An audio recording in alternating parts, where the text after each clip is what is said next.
Mm.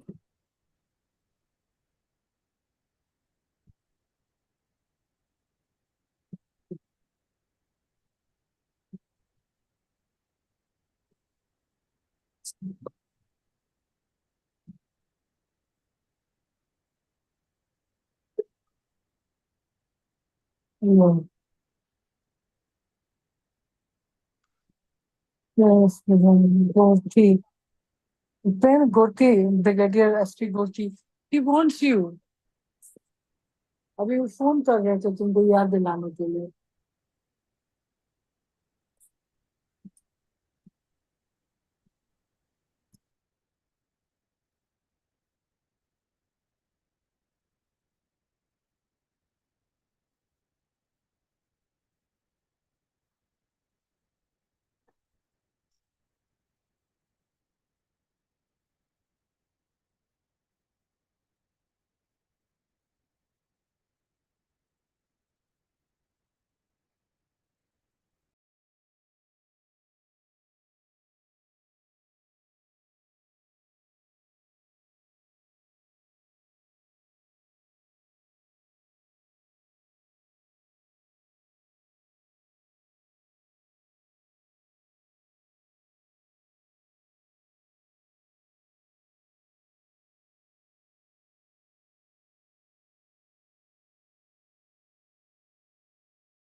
Good evening, Sudhir. Good evening. Shall we start? Yeah, start.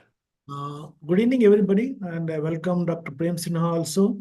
And I request all to mute except the faculty, and you also close your cameras except Sri Hari.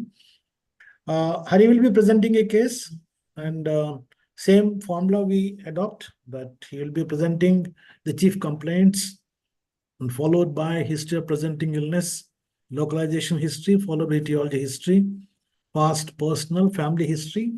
He'll summarize, and at the end of the history, he'll be able to give you a functional, physiological, anatomical, and etiological diagnosis, followed by some questions by the faculty in this presentation, then the findings, the investigations. So, Dr. Hari, I think you can start your presentation. Go slow, slide by slide. Yes, sir.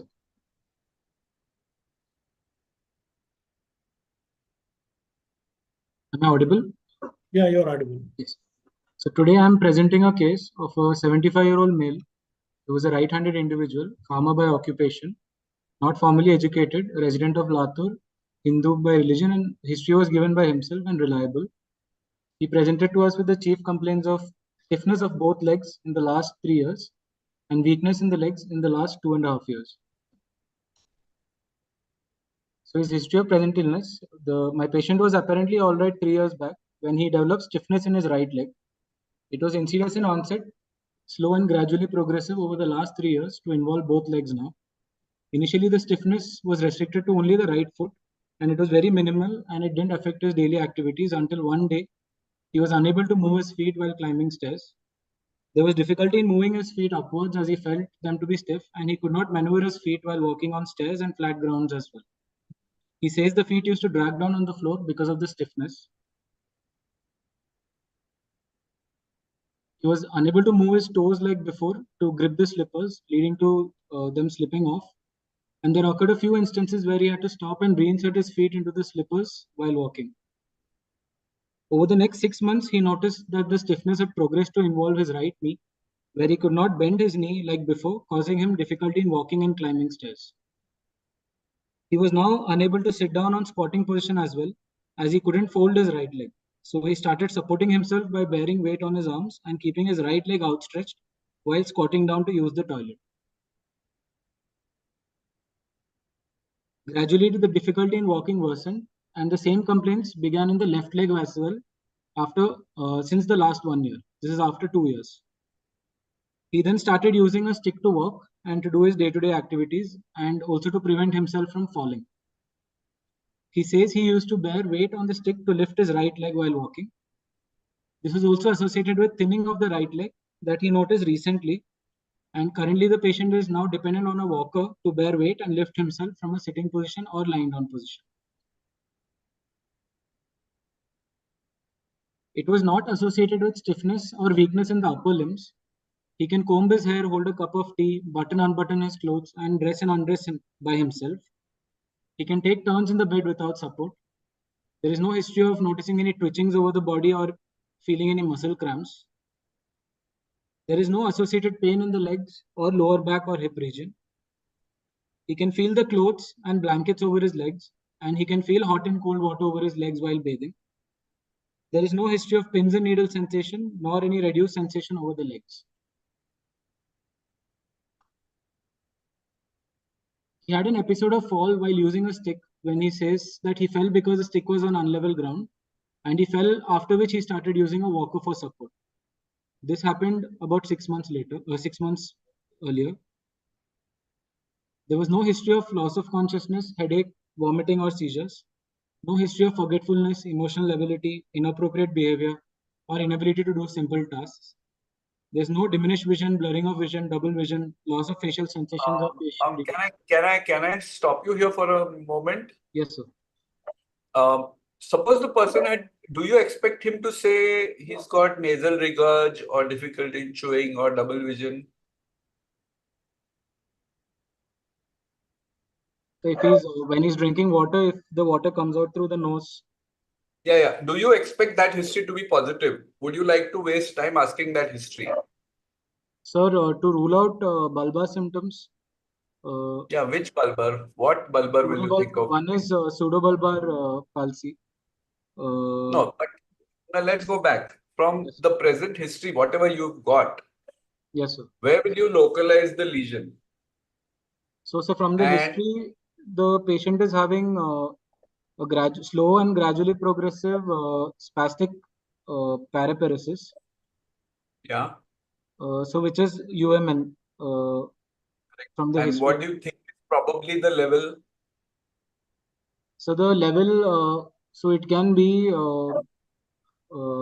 it can either be the spinal cord, or if it is diffuse, then it can be starting from the cortex itself, corticospinal tracts. First likelihood, where will you think? So I feel it is a diffuse process, because there is no pain associated, or there is no bowel bladder, no sensory symptoms. So myelopathy are unlikely. Just because it is, he's having pure motor paraparesis. I would go more in favor of ruling out motor neuron pure human variants. Or but would that first HSP. possibility, is that a common cause? That too, when you're getting only UMN signs, that is, you're talking about primary lateral sclerosis, that too presenting as a paraparesis, it's not too common. Yes, sir. So, does somebody else, I think you know the history and you know the examination. So, does somebody else want to take up the history and talk about localization on the basis of this present history till now? If somebody wants to, you can raise your hand and then take part. I think You can unmute everybody yourself. You can unmute yourself. unmute yourself and say what you think till now, whatever his history. You got a person who's elderly, who's got whatever weakness doctor has described. Started in one leg, then went to the other leg. No sensory, no upper limb, no bladder bowel. So does somebody want to think about localization or talk about it? If somebody doesn't, I'm going to pick out somebody. I think we can ask Abhishek. Somebody who doesn't know the case. Yeah, no, these people don't know, I think. Good. Okay, chalo. Please participate. Otherwise, this. Yes, you are not going to learn unless you participate, and there's absolutely no problem in Dr. Sarang Vidikar wants us to summarize. I think Dr. Sarang, you summarize. How will you summarize? If you want to go back to some of the slides, you ask for it. Sudhir, can we just go one or two slides, then we can ask the summary? Because he'll let there's one thing which I want to tell. That's why I'm asking. See, when you are giving no history, there can be no limit to no history. So you can talk about no thickened nerves, no this, that, nothing, no patch, no hypoaesthetic region. It's only symptomatology. You should not have a negative history, which is a sort of pro forma like thing. Just give no history of this, no history of that. No, you can summarize by saying no cortical or other cranial nerve features and go ahead with the other thing. Yes, I think so. And see, when you're talking, I mean, what is the first disease which one will think of when you say difficulty chewing food, swallowing, nasal regurg, coughing? What are you going to think about? You're talking probably about myasthenia or something. When you're saying the reduced vision, double vision, facial sensation, you're probably talking about multiple sclerosis. Am I right, doctor? Srihari?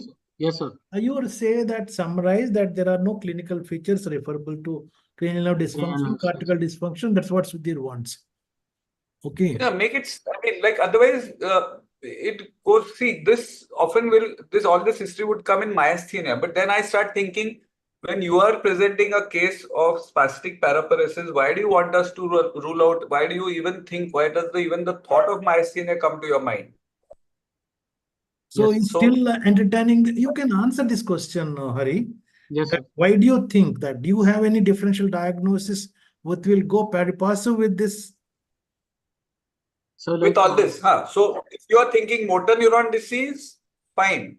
You could say that. But usually motor neuron disease will not come with chewing the food and all. How does bulbar palsy, pseudobulbar palsy come with typically? I think Srihari, you should change so your. It is not pseudobulbar, it is bulbar palsy. They'll have emotional ability. So like that's so it is not your. It is not your. Put it down. You can say bulbar palsy. If suppose bulbar palsy with paraparesis, which localization will help you? Where do you place the lesion? Is there anything which you can think in the differential diagnosis so that you can answer this question? Yes, you got caught in the wrong foot. We have to come back. Can you answer? Yeah. Sir, bulbar palsy. Yeah. That means lower cranial palsies with a paraparesis. Asymmetric onset. Do you have anything in mind which can cause this? With minimal sensory symptoms. Is there any abnormality around the CV junction which you can think? Anybody else can answer. Anal carry. Anal carry malformation, ACM. Yes, ACM can be one of the differential diagnoses which you can keep, but you can rule out later. So there are two new messages. What are the messages? Let us see. And CV junction, yes, cervical spinal cord. So what are the diseases which will involve eye and spinal cord? You have to answer that question. Eye and spinal cord are the diseases. Are there any diseases which involve both eye and? So platybasia, basilar invagination, atlantoaxial dislocation. So in this age group, you are thinking of CV junction anomalies. Sudhir, you want to say something? Yeah. So my question is, doctor, you are talking about a spastic paraparesis So, like you first said, your localization is either dorsal cord, maybe cervical cord, or query, maybe cerebral. Now, if you say cerebral, then would you really, if you get a pseudobulbar, if you get bulbar features, they would probably be pseudobulbar because he has no history of fasciculations or nothing in the lower limbs. There is nothing in the lower limb to suggest a lower motor neuron in addition. So it would be very unusual to get mainly lower motor neuron in the bulbar and mainly spastic in the lower limbs. That motor neuron disease, if we are thinking of, would not present that way. So then, like Dr. This one said, you would ask for emotional lability, dysarthria, maybe dysphagia, but not difficulty in chewing food. That is a very unusual symptom in a pseudobulbar palsy or even in bulbar. Usually we see that in myasthenia. So Yes. I am particularly taking objection to that chewing food thing. Anyway, then Yes, sir. the blurring of vision, double vision, all this, what disease are you thinking of? If the person did have diminished vision or double vision, what would you think of? What are the diseases that involve spinal cord and eye? Sir, like complicated HSP can have optic atrophy. Then you can have SMON where there is People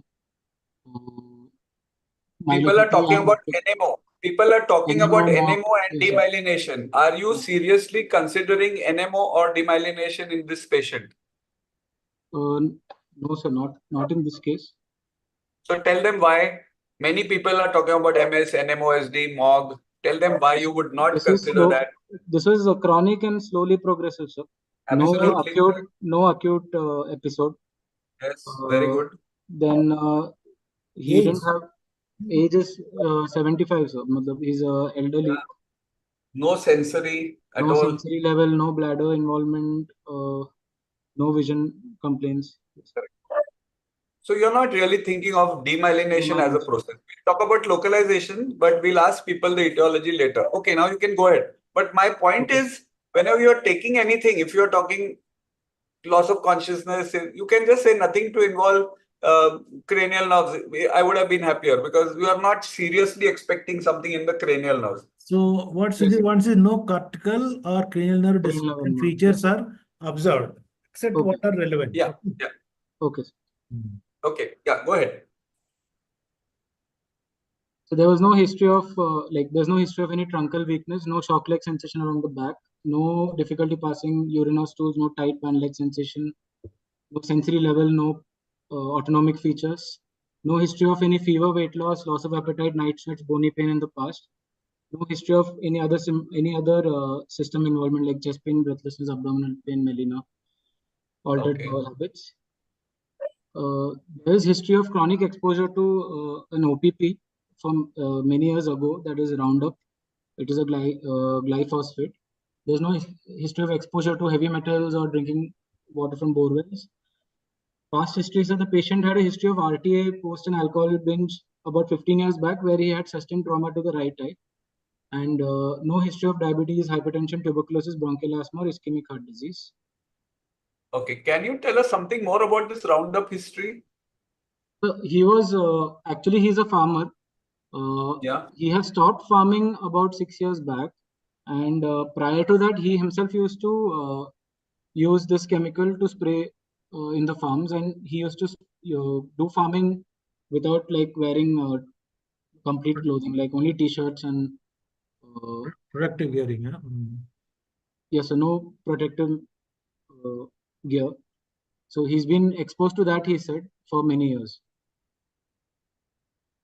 Whether relevant or not, we'll consider, but you have taken this history. Yes, sir. Hmm. Coming to family history, there was no significant family history. Diet was mixed, appetite was normal. He's a chronic tobacco chewer since the last 40 years, daily consuming 1 packet. And he's quit alcohol about 15 years back. Sleep is adequate and undisturbed. So to summarize, we have an elderly male with chronic progressive. Go back. No, why are you showing? Okay. Any other history anybody wants? Is there a history of flexor spasms? No, sir. But Okay. overriding stiffness, which is not able to bend the knee. That's what you said. Yes, so main complaint was he's not able to walk like before because of the stiffness in his right leg, and now he noticed it in his left leg as well. And not able to sit down to pass tools because of the stiffness. He's not able to bend his legs. I think all Does he the get listeners any must. spasms? Does he get any spasms? No, sir. He didn't give history of any spasms. You should mention that. No Yes. history of flexor spasms. Yes. Anybody wants to ask any other history about he's from hailing from which place? What are his habits? Latur, sir. Ask, let others ask if they want to know anything. Any student wants to ask any more questions?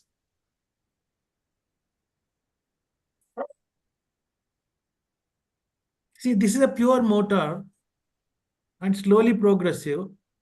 Somebody is asking Hello. thinning of limbs. This recent thinning is there. Dr. Gorthi, this is Dr. Prem Sinha speaking. Can you hear me? Yeah, I can, sir. Sir, you will participate. Okay, thank you. Yeah.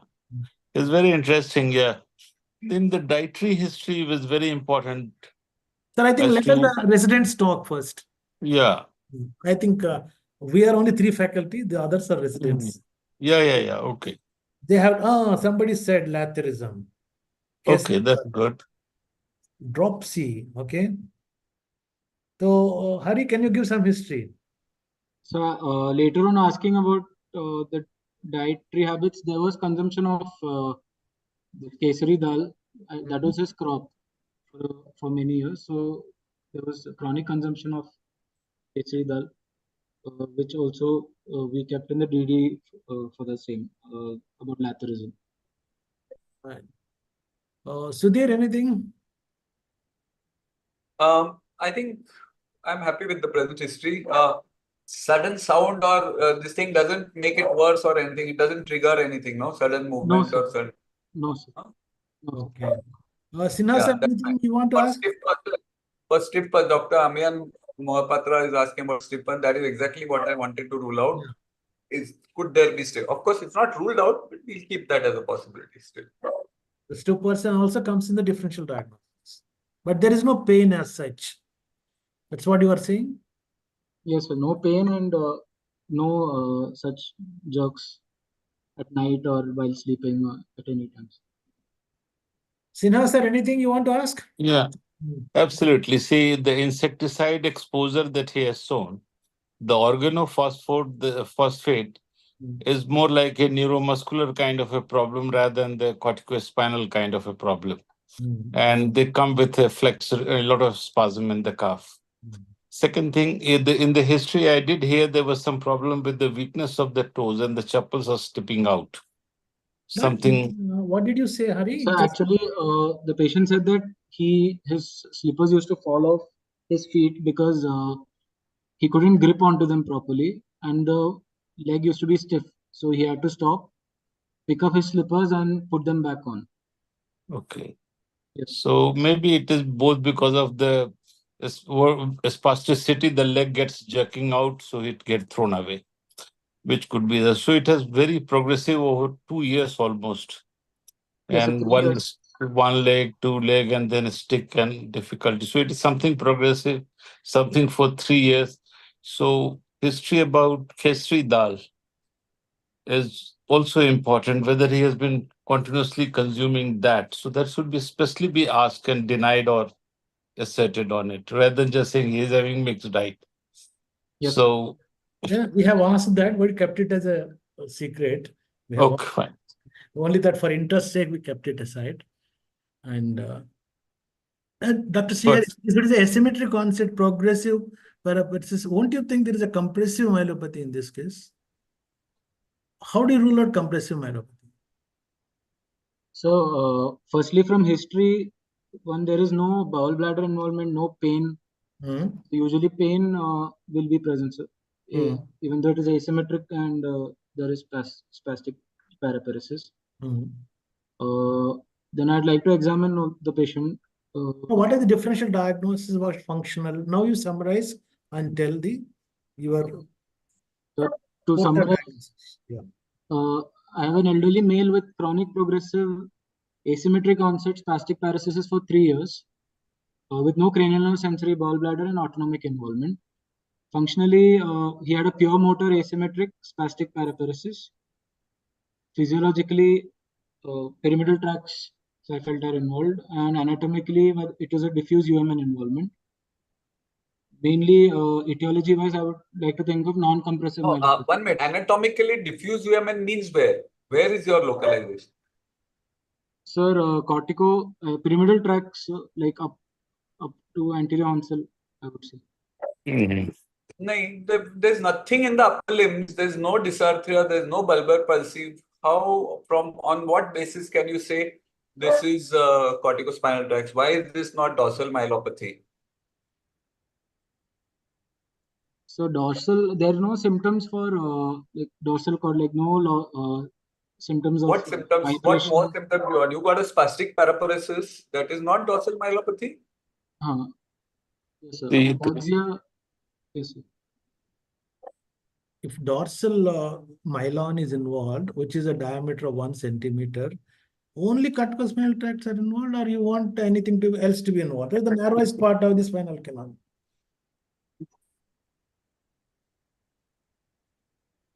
Dorsal. What type of dorsal myelopathy alone will involve motor? the- There are number of those, no, non-compressive, whatever you call laterism, HSP, all these would come with dorsal myelopathy. He has which is written them, purely but he is motor. not telling. He's not. Yeah. He has written them. HSP, you said primary lateral sclerosis, laterism. Hello. HSP in this 75-year-old will go much below it. Yes. In Yes, fact, sir. number 2, you can put lateral sclerosis slightly higher for sake of it, but no fasciculation, no other finding it goes. But fine, I think the DD is okay. Dr. Sudhir and Dr. Prem, could it be primary progressive MS? MS?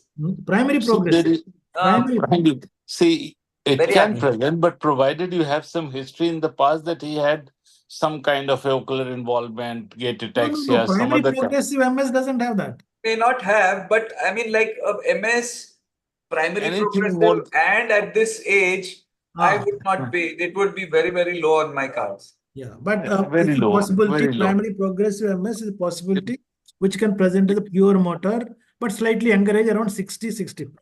Yeah, and I would still keep a Less than compressive 50. myelopathy, dorsal spondylotic, or whatever slowly progressive. I would not rule it out yet.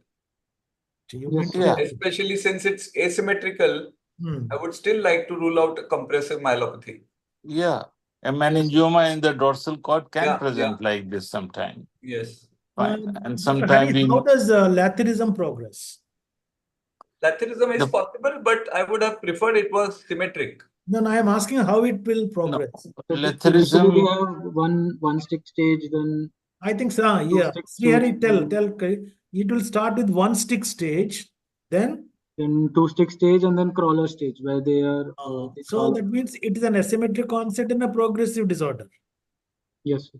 see generally we expect laterism to be symmetric onset Yes, because you have one the stick poison stage. doesn't go in one leg and doesn't go Yes. to other leg. It doesn't Correct. happen So that asymmetric in this one sense, part of not cord. predominantly the symptoms start slowly.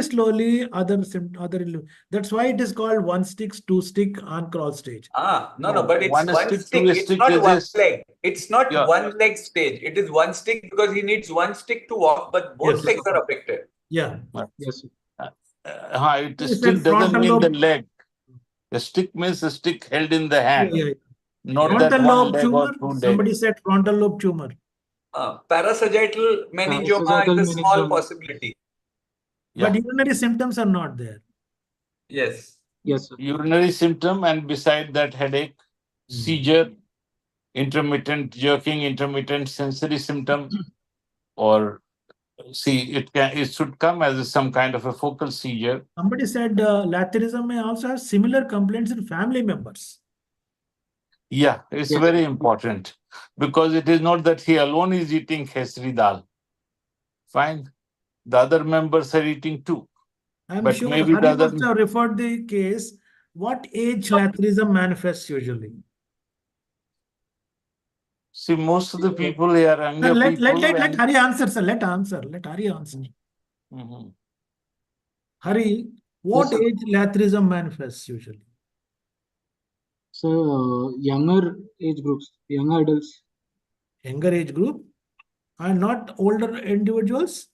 You have seen the photographs So in the second book? both are involved. I mean, in the books they It have is shown in all. fifth or sixth decade, man. You see the books where the photos are shown of older people walking, Yes, sir. right? Indrashish Ray Chaudhary and Molly Vora, you please check. It is not in the second or middle age. It is slightly elderly. By the time they develop over consumption of BOA, which is a toxin in this, it will a slow insidious onset disease. Cumulative problem. Yeah. Checked. So, Sudhir, shall we go to the findings? Yes, go ahead. Yes. So general physical examination, patient is conscious, cooperative, oriented to time, place, and person. Pulse was 82 beats per minute, regular in rhythm, in right radial artery with no delays, normal character and condition of vessel wall. Blood pressure was 138 by 80 millimeters of mercury in right brachial artery in supine position. Respiratory rate was 14 per minute. There was no pyelectrus, clubbing, cyanosis, lymphadenopathy, edema, no angular cheilitis, skin rash, no neurocutaneous markers, any dysmorphic facies, subcutaneous nodules, glossitis, no ulcers, no discoloration of nail and gum. Coming to the neurological examination, high mental function was normal. MMSC was 29. Speech and language was normal. He's educated up to what? You're giving 29 to him. So he is not educated, but he lost. Then how can you give 29? He lost 1 point only in calculation. So that also the calculation was good. Yes. He's super intelligent. Uneducated people, the normal is about 22, 23 or Yes. 18. 18. Up to But you are 12th giving grade is 29. 24. 12th Something grade wrong. Sudhir, what do you say? Sorry, I just missed this. No, he's giving uneducated chap MMSC 29. Slightly Hari, you should check yourself, right? And Generally, they will find problem in calculation. They will find problem in reverse. Then they will find problem in clock drawing even. so Because they won't be MMSC able to doesn't write have the those letter. figures, but calculation, yes. 100 minus Calculation, they won't be able to do it. See, when we were housemen and we had to do the hemogram on our own, we used to manufacture it, but only thing we had to make sure was the polymorph percentage to 100. So like that, whatever MMSC you give, we don't care, but it should not be impractical. Like reading, writing, you can't do, then how can somebody is asking you? No, so he is reading, writing. Not educated. And you don't say uneducated, you say 10th pass or 8th pass, something. Yeah, that's better. Right? Yes. You cover up yourself. No, you have to cover up yourself. Okay. The cranial nerve examination was normal. Coming to motor system, nutrition bulk of muscle was reduced in the lower limbs. It was 35 centimeters above knee on the right and 38 above knee on the left. There was wasting of right thigh muscles. Tone, upper limb was normal. Lower limb, there was bilateral spasticity and increased tone. Power, upper limb. Why are you writing both? Spasticity itself means increased tone. Yes, sir. Tone is two types, no? Rigidity and spasticity. Rigidity and spasticity, yes. So why are you writing both? Okay. What is the difference between spasticity and rigidity? How will you, when you are examining? So on velocity, when we are spasticity will be improving, sir. When we do velocity dependent. Dependent. It is velocity dependent. When you do a flick sign, you get resistance. How do you differentiate from rigidity? Rigidity, it will not improve, sir. It will be like either cogwheel rigidity or like. See, some of these basic Unfortunately, I can't sort of show you or ask you to demonstrate. But suppose if I let me show you on my hand. So if I want to take spasticity in my hand. If I do this, So they're not visible. Yeah. not so. Yeah, if no, I it just is- do this slowly, Hmm. when you examine the guy's legs very slowly, what are you checking? Spasticity or rigidity? You are rolling the leg. Then it is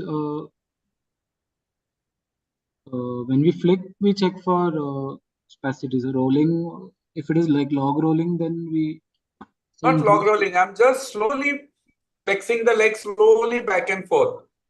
So slowly flex the leg and bring it back. What will happen? In what is it he's testing?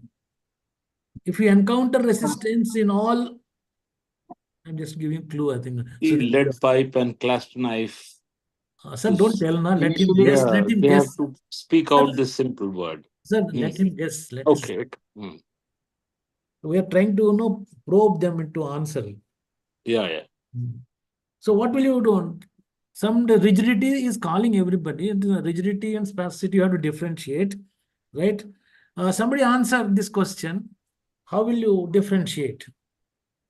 Yeah, when everybody's I'm doing. yeah, so correct. Dr. Soumya is saying throughout range of motion, rigidity, not just throughout range, but also at whatever velocity you check, even if you do it slowly, you'll find the same rigidity. So it's constant, same rigidity, like Dr. Sinha said, with a lead pipe. It's not going to be different whether you move the lead pipe slowly or fast. Okay. So what about spasticity? If person is spastic and you move his leg very slowly back and forth, what will happen? There will be improvements. So like when we change the speed, like No. When you move it very slowly, you may find the tone is normal or even reduced. You might not find any change in the tone. If you just move it very slowly, you will not find anything. But when you start moving it suddenly and give a jerk, then you'll find a sudden catch in the middle somewhere. And that is that clasp knife thing. Or where you try to move it, it is stiff and suddenly gives way. So either suddenly giving way or sudden catch in the middle if you do it fast. If you do it slowly, a person with spasticity might look normal tone. Somebody tell why the giving away happens. Yes, so explain why you get the catch, why you get the giving away. What is the mechanism for the catch? What is the receptor for muscle tone? Golgi tendon. What is the Because receptor of for alpha motor neurons in the supplying the Golgi tendon organ. Just listen. What is the receptor for the muscle tone in the muscle? Right, gamma motor neuron. Explain what is happening. Dr. Soumya or Dr. Sara, unmute yourself and tell everybody what exactly happens. What is the alpha gamma link? What is the receptor in the muscle which mediates tone? Somebody is doing a Google search. Come on, yeah. What is the receptor? Muscle spindle. Muscle spindle, then the alpha neurons, interneuron, and then Golgi tendon organ. There are annual spiral endings. Annular spiral fiber. What are the fibers that are present? So what is happening when you move it fast, suddenly what happens? Why do you get the catch? Can you tell in one sentence why you get a catch? You have to give. You get a catch because ... Tell me something. Don't just put one word. Gamma motor. The muscle spindle stretches, and that causes the gamma motor neuron to fire, which is uninhibited due to CST lesion. So that's why we get spasticity in CST lesion. Yes. So you missed just one step very nicely. When you stretch it, suddenly it stimulates the muscle spindle. That stimulates the gamma motor neuron. What happens when the gamma motor neuron is stimulated? Increases the tone suddenly. Fires a tonic. So it will stimulate the alpha motor neuron. So that kicks in. And therefore, you get sudden increase in the tone. Okay. So whatever you are doing or saying, remember the pathophysiology behind it. I think Soumya correctly said inhibitory motor neuron Renshaw cell. Yes. No, it's not correct. What happens is Golgi tendon organs get stimulated. It gets stretched. Now, then only you get the giving away reaction. It's not the Renshaw cell. Renshaw cell inhibition is lost in rigidity. That from central tracts which are coming down. So it is the Golgi tendon organ which is present that gets stretched and giving away comes. That's a protective mechanism. Shall we go ahead? Yes, okay. So the important point everybody should remember is when you are checking for spasticity, do it at different speeds, do it at unpredictable speeds, fast and slow, and you have to give sudden jerk also. And when you are checking for rigidity, you have to do very slow movements and check for the rigidity. Go ahead. Sir, coming to the power, upper limb movements that we tested at shoulder, elbow, and the distal movements are all normal bilaterally. Lower limb power, hip flexion, extension, abduction, adduction. Right side was 3+ and 3. Left was 3+. Knee flexion was knee flexion, extension, foot inversion, eversion, plantar flexion, dorsiflexion was 3. Right side and left was 4+. Reflexes were And Hari, 1 second, and all the residents. If you are able to, you are telling 3 plus or minus, you know the recent MRC classification. If you are asked to explain, you'll have to explain. Otherwise, stick to the old classification. Can you go back to the power 1 minute? Yes. Okay, so tell me, where do you expect more weakness, in hip flexion or in hip extension? In pyramidal lesions. This is a UMN Lower lesion. limb extension. Pyramidal pattern, somebody said, but what is that pattern? But you are saying everything. Your hip flexion is same as extension. Your abduction is same as adduction. So I am a little surprised. Again, that is like your MMSC. Hip flexion is weaker than hip extension. Knee extension is weaker than knee flexion, or it can be variable. Dorsiflexion is weaker than plantar flexion. So you have to show some differentiation. Yes. That is a pattern which somebody asked. What is a pyramidal pattern? The pyramidal tracts are usually Lower limbs flexion more weak so than extension. I think you have to differentiate that. You didn't show the difference. Yes. You feel that right is more abduction wise. See, if you are able, you have to tell what is 3 and 3+. You should be careful in using these. Are you well versed with the recent MRC classification? Yes, sir. 3+ is when it is against gravity and he is if he is able to complete the entire movement. 3 is just only against gravity if he's able to do it. If it is 4- How would will be you do against gravity for abduction? So we test in the side position, like the patient is turned to the side, and if it is like if he lifts the leg upwards, it is abductions. On the lying down on sideways position. Okay. What about adduction? Adduction, so inwards. How do you check? How do you check grade 3? So how do you check? The patient has to be the supine position only. We'll check. And in the lateral position, but adduction. Adduction inwards, if he against resistance, if he does grade 3, will be against gravity. Against gravity, adduction. So with gravity eliminated, we can check. So tell now how. If he's on the lying down on the back. Lying down on the back, so you're lying supine. Yes. Yes. Inwards. So Dr. Ram Dasugari, can you explain? Unmute yourself and explain everybody.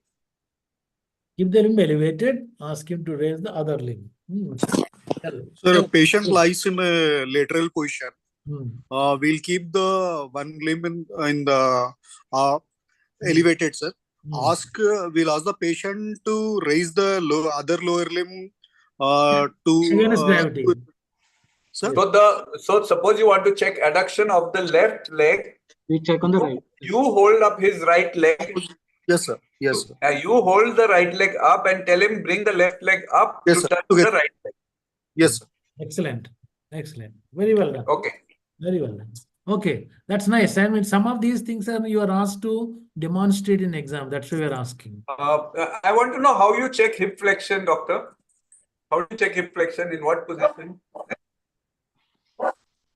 So we flexion. are,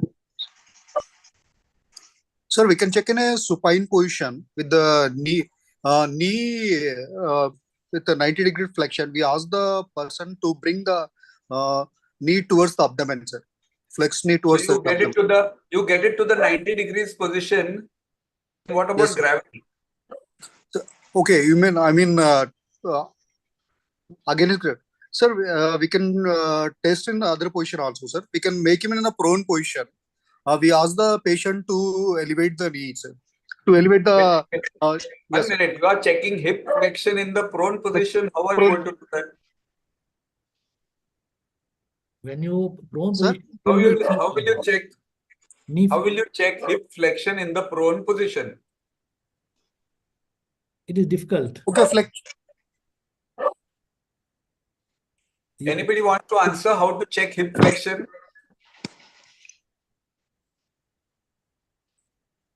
One is fix the joint and put it on the abdomen. That's what is said. Sorry, Yes, sir. what?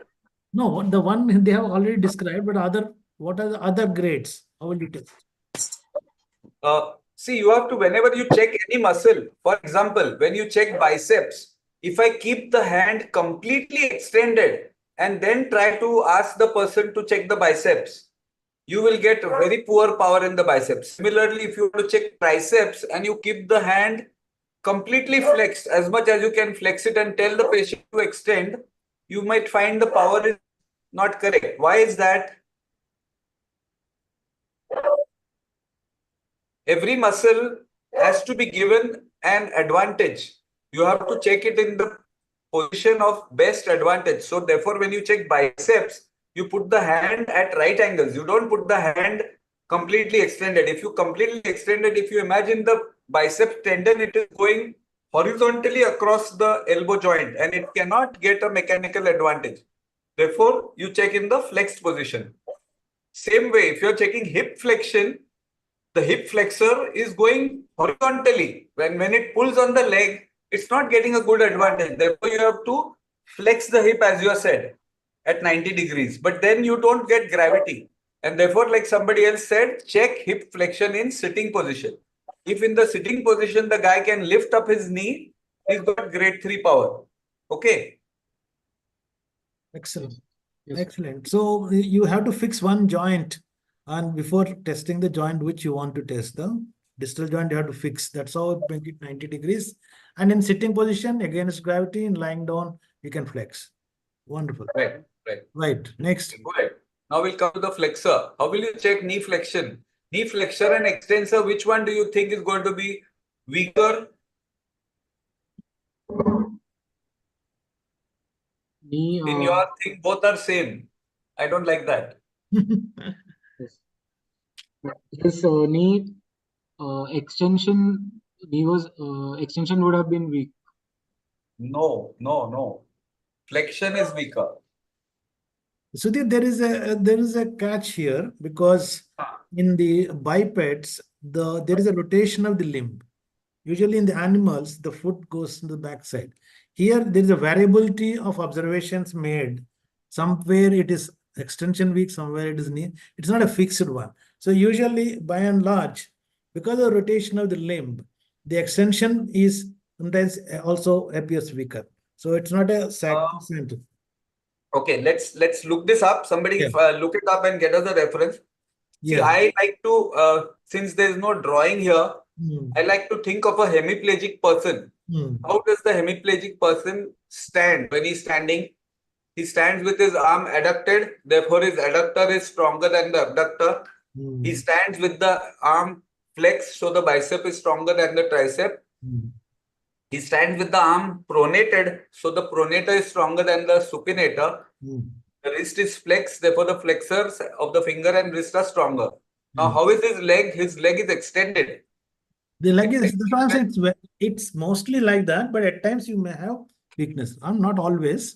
So there is. No, I'm just telling the students an easy way to remember which is the stronger muscle and which is the easier muscle is just visualize a hemiplegic person and see how he's standing. So his hip is extended, so the hip extensors are stronger. The knee is extended, so knee extensors are stronger. Plantar flexion, because the foot is sort of plantar flexed and inverted. So plantar flexor is stronger and the inverters are stronger. Okay, that's an easy way to remember which muscle. Dorsiflexion is weaker, like that you can think. Yes. So which is stronger, the other one is weaker. So when the examiner asks you, you should be able to tell within 1 second or even less which is the stronger and which is the weaker. If you roll your eyes up and start thinking, you're out. Yes. Okay. Dr. Sinha, anything you want to contribute? Yeah, you are going to tell me how to check knee flexion. How will you check knee flexion? No, it's absolutely right what Dr. Kothari is telling. I agree with him. Somebody asked, Dr. Kothari is asking, how do you test knee flexion? The Knee most flexion, common Lying down position with the correct. Dr. Sara is telling correct. The most people check the knee in the supine position, which is wrong because you are getting the help of gravity. So you have patient has to be on tummy. Yes, correct. Patient has to lie down on the tummy, put the knee in the right angle, and then Yes. tell the patient to close it while you are adjusting. Perfect. The only thing is, it is routine practice you don't do, but in exam you have to tell. Yes. It's very cumbersome to do this, but in exam, if you are asked, you have to tell this. But it's important in some cases. For example, if you have a person with a foot drop, you want to see, is it a peroneal nerve? Is it a sciatic? You must put the person prone. Yeah. Is it inversion, eversion, and knee extension? See the extent, seeing it is only common peroneal, or whether it is the main roots are involved, S1, S2. Yes. So it becomes imperative to check this the hamstring. Beside the whole idea of even nerve conduction, we put a EMG needle there in the biceps femur, this whole semimembranosus. The idea is to pick up the discharges there. Yeah. Okay. Good. Carry on. So the reflexes in both right and left, biceps, triceps, supinator, knee and ankle were present. There was no clonus or fasciculations. Plantar response was bilateral extensor response, and abdominal reflex was not elicitable. Okay. There were no cerebellar signs on examination. Sensory examination, normal pinprick touch, pain, hot and cold sensations over the dermatomes tested. Vibration was normal. No cortical sensory loss. Skull and spinal was normal. No tremors, and no thickened or enlarged peripheral nerves. Other system examination was normal.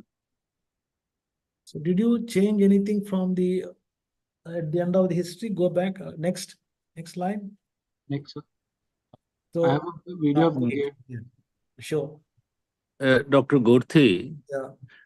I wish they had commented upon when they talked about the face. They should have especially commented upon the tongue. The tongue is normal, he could Actually, protrude, or whether they are cranial nerves are fasciculated. normal, but he has commented on it.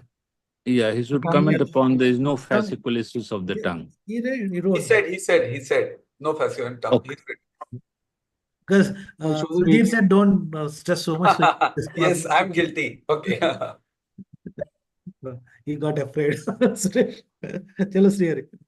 Bolo.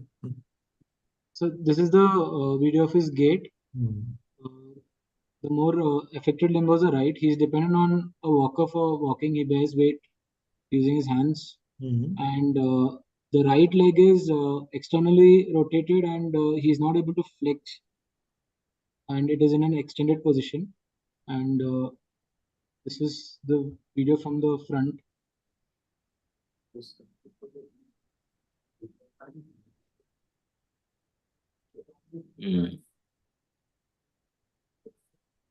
His mobility is quite restricted. You want to show the imaging and all? Yes, sir. So clinically at this point, I was thinking whether it was neurolaterism or anterior Hansel disease, pure human type, whether primary lateral sclerosis. Shall I see the investigations? If they are normal, you go ahead. Yes, sir. Say normal. Anything abnormal, you show. No, so just HbA1c was So how has the localization changed At the end of the examination. at the end of the examination, have you changed anything? Where is your localization now? See, vertical localization, horizontal localization, you have to say. Vertical, where is the upper limit? So it is spastic paraparesis only. So what is having still only thing that you have like abdominal reflex is absent. So it has to be UMN means it has to be above at least T8, T10. T6. Did you tell about Beaver sign? No, sir, I didn't. When you are thinking of a dorsal myelopathy, it's important to tell about Beaver sign. What is Beaver sign? You look for the umbilical, like movement of the umbilicus from lying down when the patient gets up. If it goes upwards, like if the umbilicus is moving upwards or if it is staying there. So basically T10 level is at umbilicus. Right. So if it goes up, then you have got a very nice localization there. So in a dorsal myelopathy, always check that. Also, did you emphasize, I didn't get it, but are the upper limbs at all affected? Is there any spasticity? Are the reflexes normal? Upper limb reflexes are normal, so there is no wasting, no spasticity. Power is normal in all. Okay. And lower limb, there is some thing which I am not able to understand. You said the right quadricep is wasted, the right thigh is wasted. So compared to left, it was looking wasted. On measurement also, it was like about 3 centimeters less. So what is your explanation for that? So I thought like it is, he said also like it is, he noticed it like after 2 years. So whether disuse atrophy, I was thinking. No, diffuse atrophy means what? Due to what? Disuse, sir. Disuse. Disuse. Disuse. Okay, fine. So how much is disuse atrophy, and when do you think about lower motor neuron atrophy? What percentage atrophy will, up to what percentage are you allowed for disuse? Roughly. Muscle mass is lost. How much muscle? 50%. It is your I'm not sure, sir. I'm not sure. 50%, I think. I don't know where I remember, but the figure in my mind is 30%. Maximum you get up to 50%. That is correct. That is correct. 30 also, I also read in 30. Okay. So, but there are no fasciculations, there are no other markers of LMN in this. The weakness is not there. The flaccidity. What is the knee jerk on the right? Knee jerk on the right?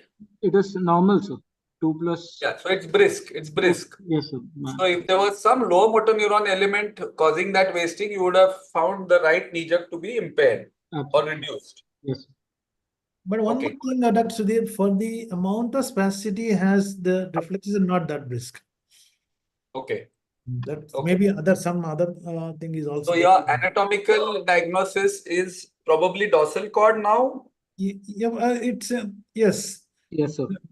Dorsal, cervico-dorsal in between. There is no cervical. Cervical is not involved because upper limbs are spread. So just upper level you're getting is T6. That is the upper abdominal reflex. Abdominal reflex, yes. But there is no spinal tenderness. You didn't mention that. But no, sir, no spinal tenderness, no discharging. Dimples. Yes, no sacral dimpling.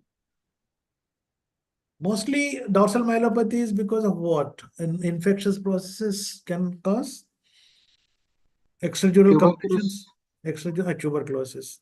What are the extradural compression causes? Sir, metastasis of commonly metastasis, trauma, tuberculosis.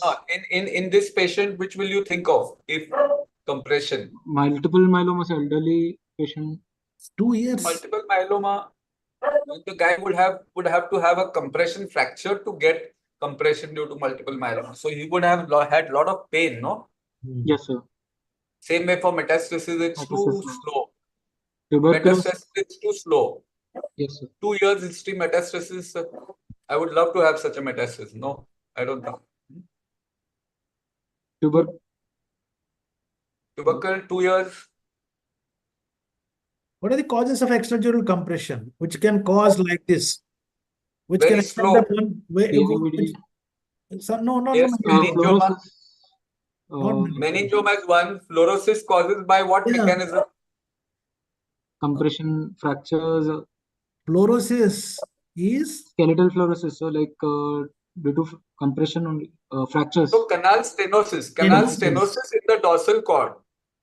So some form of spondylosis in the dorsal cord, maybe canal stenosis, maybe due to meningioma is intradural meningioma also. extramedullary. No, intradural extramedullary. It doesn't is extradural. It is intradural extramedullary. It will present with intradural extramedullary features. Somebody said spondylolisthesis. Dr. Ray, do you get spondylolisthesis in the dorsal cord? No. No, because there are ribs there and it does not move. It will not happen there. Okay. All right. Okay. Go ahead. Go ahead now. Show the investigations. That the investigations were normal. HbA1c was 7.3. B12 was 450.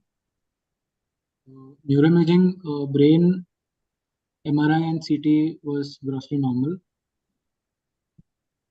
Coming to the MRI spine, this is the whole spine screening image. There was no spinal cord compression at the dorsolumbar area, but in the cervical area there was compression at C6, C7 with nerve root compression at C4, C5 also. But so is that the cause? Is the cervical? There was no cord changes, sir. There was no. Correct. So there's no cord compression. Therefore, this cannot be the cause. We are not. The patient has not come to you with a cervical radiculopathy. He's come to you with spastic paraparesis. So we are not bothered about the root compression. Yes. Then what did you do? We did NCV EMG, sir, of the patient. Yeah. On EMG, on testing, there was nerve conditions but normal, eh? Normal, sir. Nerve condition was normal. CMAPs are normal. CMAPs are normal, sir. Normal. Snaps are normal, CMAPs are normal, FWaves are normal. Bolo na. Yes, sir. Nerve conduction was normal. On EMG, there was abnormality. We got both findings of renovation and denervation. There was fasciculations in right tibialis anterior, vastus lateralis, and positive sharp waves and fibrillations in gastrocnemius, medial gastrocnemius, and polyphasia and incomplete interference pattern in tibialis anterior. So I have not mentioned left also we tested. Left also we got similar pattern. So fasciculation potential. Upper limbs, any fasciculations other than in the lower limbs? No, sir. Upper limb actually was normal. Even the no fasciculation, no polyphasia, complete interference, nothing. Completely normal in the upper limbs? Yes, sir. Upper limb was normal. Only lower limb was involved. The tongue also was normal. Tongue also I tested. It was normal. Okay. We did. If you're suspecting this UMN, I mean anterior on-cell lesion, where all would you like to do the EMG? You did paraspinal. What other would you do? Sir, you check upper limbs that you did. You check the tongue. What apart from that? Tongue you have done. You have done the upper limb. What else? Tongue, upper limb. So which other paraspinal? Very important. Masseter, Dr. Soumya said, yes, masseter is important. Tongue and masseter. Okay, but paraspinal, I'm not too happy with lumbar because often the persons have a little lumbar spondylosis. They may have some degree of this thing. Thoracic, yes, Dr. Vora. So thoracic, you will almost never get because of spondylosis. You don't get spondylosis in general in the thoracic region because of the ribs. The vertebra there don't move. It's possible. So if you find thoracic paraspinal polyphasics or fibs, then very likely anterior on-cell. What other muscle? One more left. Opposite of thoracic. Paraspinal. Opposite side. Abdominal muscles. Which one do you check? You check the rectus abdominis. Okay. Rectus abdominis. It's of course you have to be careful while checking it. You don't want to go into the this peritoneum. So you make the patient flex his neck, make the muscle contract, and then poke the needle into that just a little bit. So that's a very useful muscle to check. On either side of linea alba, you can do that. Okay. Okay, go ahead. So that's all. Like at this stage, we couldn't establish the diagnosis. What we did was, then we did intrathecal baclofen test where there is improvement. Yeah. And he showed good improvement. Right. So but then, both our DDs will improve in that. No, both yes, the things we are thinking of. So we put him on baclofen tablets, and because there is no way we can establish laterism laboratory wise, it's by exclusion, and primary lateral sclerosis is also by exclusion. Right. So we ruled out all the treatable causes. Anything else we should do? Yeah, I would, good, nice case. I would go back to the person and ask him, anybody in his town has similar problem? Anybody in his family has similar problem? Town, nahi, village, and in his family. So I will search the literature. There are sporadic cases in the same family can occur without the involvement of others. There is some genetic predisposition. By and large, yes, there are more number of people will be affected. But the wisdom came to us afterwards that it is laterism. After 1 or 2 days of, then we were thinking what it could be. Primarily, we went in the line of primary lateral sclerosis. Then the Kothari dal history was obtained, and he has been consuming in large amounts. Oh, okay. Yeah. Dr. Gorthi. Was he doing that parboiling or he was not? He was not doing anything. He was eating. That's what. Okay. In the villages, Dr. Gorthi, Dr. Kothari, all student, a lot of cases have been reported in Chhattisgarh of this. And still in Maharashtra, certain areas are still growing this. I had a case when I was in Wardha. Gondia district has a lot of cases of letharism then. This is 40 years back. Wow. Then he is from Latur. Latur is also endemic for this. Yeah. I won't know about that, but must be. Because in Maharashtra, they're taking the government effort is to banning this growing of this crop has been put. But still people grow and take it. I think that's the nice. parboiling method is safe, but nobody generally follows. It depends on the quantity one takes. And there are one survey report was there. So people don't, but the cases come as sporadically. It is not that the same house 5% will come with spasticity. Even the case I had treated, there was one isolated fellow only. Good. Sudhir, I think we had an interesting case discussion. I think our time is up. Yes, nice case. Okay then. Yeah. Anybody wants to ask any question before we close? Students, anything you want to ask? Somebody said rectus. Yeah, rectus is correct. We have already clarified that. Any other questions from anybody? Dr. Gorthi, have you gone through any specific EMG changes they have reported other than these hyperexcitability and fasciculations? No. We couldn't go through, sir. We'll check because hardly any time for me to go through all that. I'm not a basic electrophysiologist. Okay. Thank you very much. Okay, thank you. Thank you. Nice case. Bye. Good night. Good night, everybody. Good night to you.